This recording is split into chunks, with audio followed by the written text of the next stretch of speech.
Control کرنے کے لیے مدد لیں. میری تو سجیشن یہ ہے. دوسری بات یہ ہے کہ رحمان ملک جو داخلہ ہیں وزیر ہیں, دیکھ لیں ان کے کوئی بیانات, میں سوری کروں گا کہ جو ان کے بیانات ہیں ایسے پاورفل دکھائی نہیں دے رہے ہیں کہ جس سے لوگوں کو ایک حوصلہ ملے. سب سے بڑا بیان جو انہوں نے وہ دیا تھا تقریب کاری کا پلین پر, جی بالکل, وہ بھی سمجھ نہیں آیا. ویسے بلیک باکس ابھی تک مل گیا؟ بلیک باکس مل چکا ہے اور اس میں دو اطلاعات ہیں. ایک تو اسے فرانس بھیج دیا گیا ہے ڈیکوڈ کرنے کے لیے, اور دوسرا میرے خیال سے یہاں لوکلی اس کو ڈیکوڈ کیا جا رہا ہے. بہرحال دیکھیں کیا اس کی رپورٹ آتی ہے. ٹھیک ہے, لیکن دیکھا جائے تو جو قانون نافذ کرنے والے ادارے ہیں وہ اس دہشت گردی کو روکنے میں تقریباً ناممکن ہے اور اسے روکا بھی نہیں جا سکتا. بائی فورس ان چیزوں کو روکنا, اور اس کے نتیجے ہم نے دیکھ لیے کہ طاقت کا استعمال کہ اگر کیا جائے طالبان کو روکنے کے لیے یا ان سب کو روکنے کے لیے, ہمیں کوئی مذاکرات یا پھر اس قسم کا کوئی دوسرا ڈور بھی استعمال کرنا ہوگا. یہ بات تو یقینی ہے. آپ اوباما کو دیکھ لیں, امریکہ کی پالیسی کو دیکھ لیں, وہ کہاں وہ بائی فورس آئے تھے افغانستان میں, اور تقریباً 1.5-2 سال تک انہوں نے اس پہ ایگریسو رہے ہیں اپنی حکمت عملی میں. لیکن اب دیکھیں اب کیا ہو رہا ہے, واپس وہ مذاکرات کی طرف آ رہے ہیں اور ان کو پتہ چل گیا ہے. حامد کرزئی کو دیکھ لیں طالبان سے, جن کا وہ نام لینا پسند نہیں کرتے تھے, جن سے وہ یہ کہتے تھے کہ مذاکرات نہیں کریں گے اور انہیں ہم صفحہ ہستی سے مٹا دیں گے, وہ بھی مذاکرات کا نام لے رہے ہیں. تو میں سمجھتا ہوں کہ یہاں کی گورنمنٹ کو بھی, یہاں کے بھی جو فورسز کے جو ادارے ہیں یا اعلیٰ حکام ہیں, ان کو بھی سوچنا چاہیے کہ بیسکلی جو ان سے مذاکرات کریں, پوچھیں, پوچھ گچھ ہو, ان کا پوائنٹ آف ویو کیا ہے, بات چیت تو بالکل کہ وہ کیا چاہ رہے ہیں. بالکل بیسک تو یہی ہے نا. اچھا یہاں پر اب یہ جو کراچی کی صورتحال ہے, ہم نے یہ بھی سنا کہ قبضہ کالونی میں کل سب کو میسیجز آ رہے تھے کہ وہاں پر جو ہے لوگ اس وقت بند ہیں, اور ادھر جو ہے بنارس کے پاس وہاں پہ لوگ باہر نہیں نکل رہے ہیں. اور اس کے علاوہ یہ کہ 3 دن ہو گئے ہیں وہاں پہ کھانا نہیں ہے, بجلی نہیں ہے, اور یہاں تک کہ اس وقت ان کے پاس پانی تک مہیا نہیں ہے. آئی ڈونٹ نو ابھی وہاں پہ کیا صورت آ رہی, کیونکہ کل رات تک جو ہے میسیجز جو تھے وہ روٹیٹ ہو رہے تھے.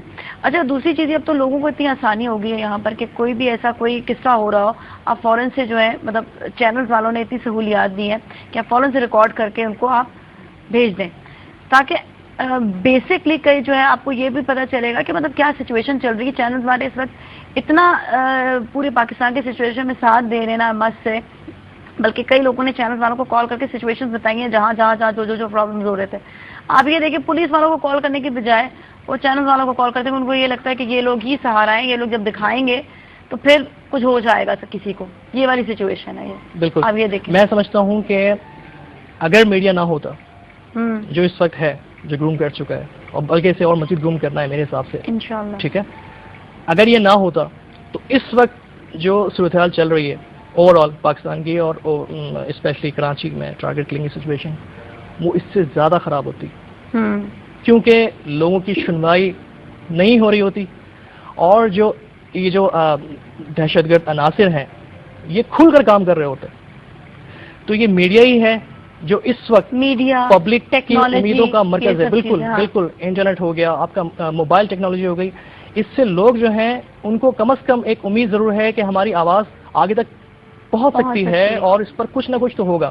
اچھا یہ جو آپ یہ دیکھیں نا کہ یہ جو اس وقت جو ہے آپس میں جو لڑائی ہو رہی ہے, اس میں دیکھیں عوام ایک تو پس رہی ہے. بالکل. دوسرا یہ کہ یہ آپس میں ان لوگوں کے بھی مذاکرات ہونے چاہیے. آپ کیا سمجھتے ہیں؟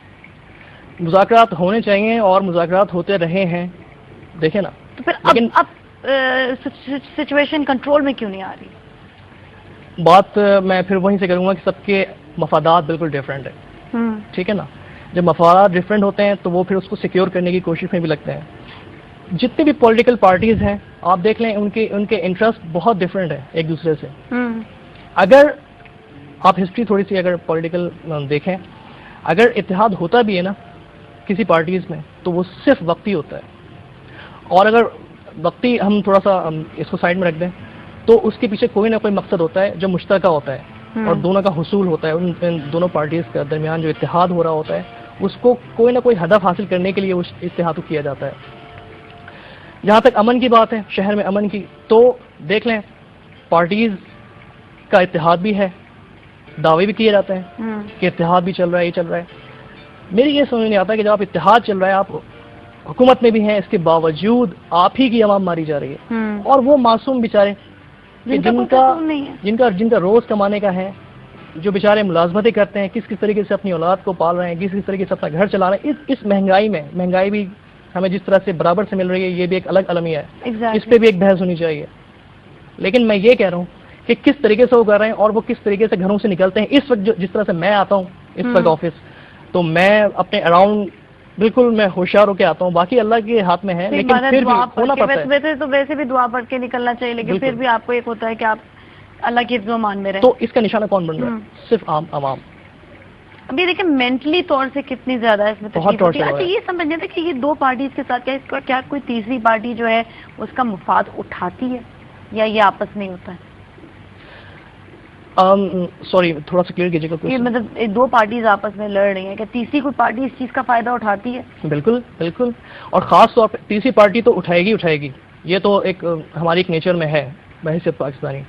لیکن جو ایسے عناصر بھی ہیں جو پاکستانیت کا لبادہ اڑے ہوئے ہیں، لیکن ان کے جو مقاصد ہیں، یہ جو عزائم ہیں پس پردہ، وہ بیرونی قوتوں کے اشارے پر چل رہے ہیں.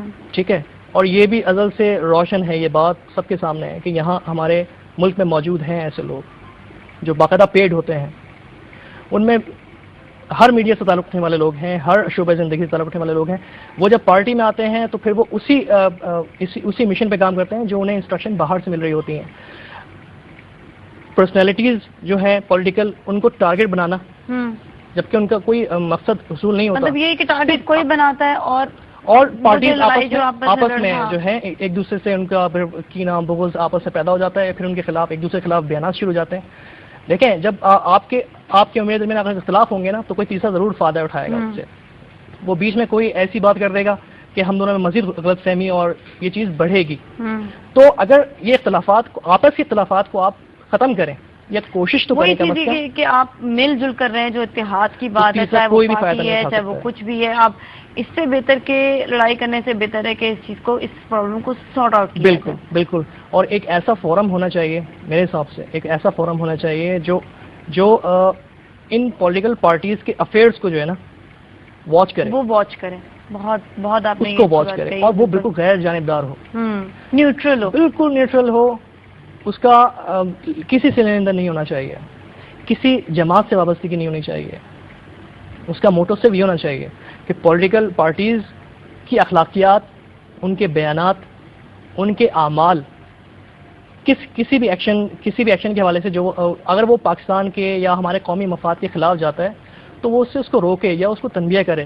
اور جب تنبیہ کرے، جب لازمی سی بات ہے لامولا ہے، جب ہمارے شہری حالات جو ہیں، لوگوں کی ذہنیت جو ہے وہ تکلیف میں نہ آئے، بالکل ایک نارمل زندگی گزارے. کیونکہ ہم لوگ ایسا لگتا ہے بالکل نارمل زندگی نہیں گزارے، کہیں نہ کہیں کوئی نہ کوئی پرابلم نہیں کہہ سکتے.